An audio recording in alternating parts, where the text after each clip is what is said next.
Hey folks, welcome to another video. In today's video, I'm not going to be spotlighting a specific game or application or highlighting a specific piece of hardware that I wear on my face. I'm going to be talking a little bit about 2025 and the direction that I'm hoping to take the channel in this year. Now, I know what you're thinking.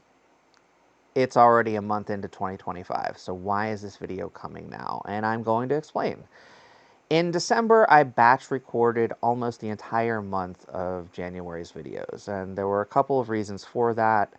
The primary reason being I knew that for the first few weeks of 2025, I was going to be all consumed by the final stages of a project I've been working on with my day job. And that project successfully installed. Some of the outcomes weren't as favorable as I would have liked, but my team did their part to the best of their abilities.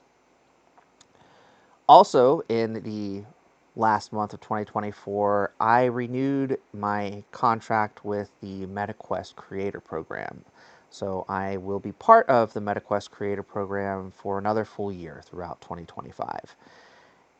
That program gives me access to some titles before they become available to the public, to hardware sometimes before it becomes available to the public, and it gives me the ability to have some advance warning of what's coming in the weeks and months ahead, which is a very valuable thing when you have to plan out your month's worth of videos, sometimes a full month in advance. The most important thing to me, though, as part of the Quest Creator Program is the community of other content creators that are part of that program. And having access to the number of creators from around the world that I have access to just by sending a message has been fantastic. I've learned so much over the past few years as part of the program from our meta contacts, from our third-party administrators, and from those creators that I wouldn't really want to just give that up. I did think about it though. I thought about, just kind of winding down, maybe making less content in 2025, or focusing on other platforms because I do make a lot of videos now with display glasses and other emerging technologies related to AR, VR, mixed reality, and I might sneak in a little bit of AI as well in the months ahead. But I do want to say the folks at Meta that I work with and the folks at the third-party administrator that I work with have been some of the kindest people I've worked with in any business relationship. They allow me to speak freely. They allow me to use the same tools that I've always used and also give me access to other tools to make the content that I create as a part of this channel better. I will say, though, that some of the changes that Meta have made, in particular in 2025, have me worried about the safety of the virtual reality community, particularly on the MetaQuest platforms. Meta have removed their diversity, equity, and inclusion policy. They've stripped away their third-party fact checkers, and they've made it so it'll be easier to promote hate speech on their platforms. And I'm worried that those changes are going to really badly impact the virtual reality space. So one of the things that I'm going to continue to focus on in 2025, whether I'm a Quest creator or just covering virtual reality or augmented reality outside of the MetaQuest platforms, is continuing to focus on inclusion and accessibility within the space. Because I think it's important that people are able to be their authentic selves and are able to do whatever it is they want to do within this space. The most powerful thing to me when I started in the VR space was how anyone can build a virtual world that you can step into and see their vision and see what their space would be like.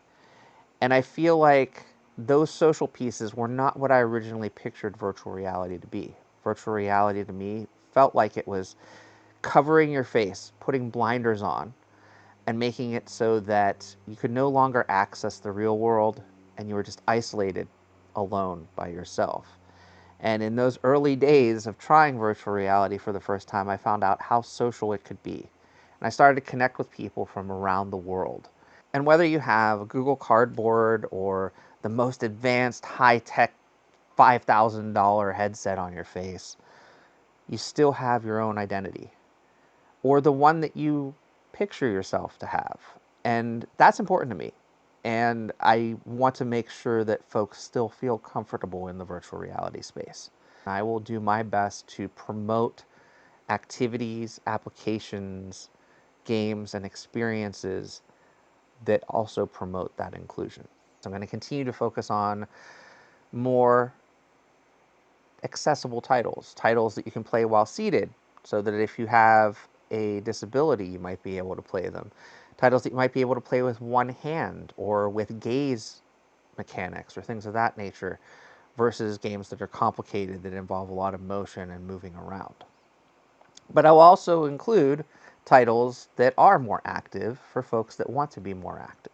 From my perspective, I'm not going to change just because policies change at a specific company. But I am going to keep a careful and conscious eye on what those changes mean for the virtual reality community. And I'm going to do my best to protect my viewers from the negative changes that could come as a result of those policy changes. My content will still heavily feature applications on the MetaQuest platform because, for the most part, honestly, the most VR applications are releasing on those platforms. I can't just stop covering titles on MetaQuest and move to other platforms, because I do want to continue to spotlight both independent and large-scale titles, and most of those come to Quest first at this point. I also cannot physically wear a PSVR 2 on my head for a significant period of time, and I'm not part of the Apple ecosystem, so I can't really spotlight the Apple Vision Pro either.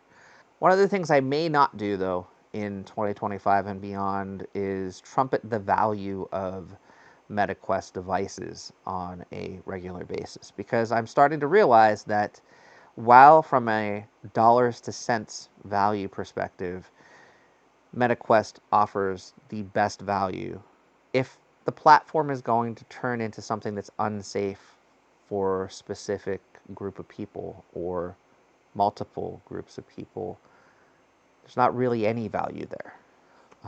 So again, my content's not really going to change, but my viewpoint and my observations may be a little bit different, a little bit more fine-tuned in 2025. I hope you have patience with me as I try to guide through this strange new world that we've embarked on in 2025. I will continue to be back with more content on a regular basis. Thank you for watching. Thank you for continuing to watch and continuing on the VR and AR journey with me. And I'll see you next time. Bye-bye now.